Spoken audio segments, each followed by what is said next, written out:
So, one of the reasons that I really wanted to share the story, and it's really a story for both of us, was because she was diagnosed in high school.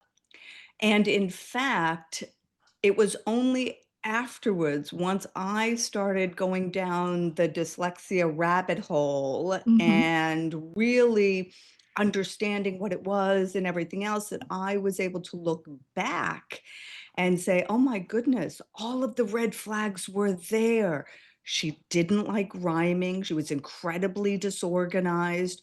She would use sounds instead of words, kind of like the Mhm. thingamajig, the whatchamacallit. She did it in such a way that was so natural that you didn't even realize what she was doing Yeah.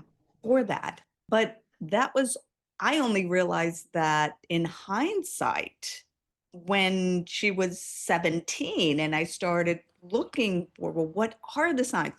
Check, check, check, that type of thing. She did a fantastic job of masking then to not be noticed until 17. And later on, she said, well, mom, it taught me how to deal with my frustration. So I'm like, oh, okay, fine. You learned something. But and to go back, because I had mentioned that she's really a people person, she figured out ways to work around things.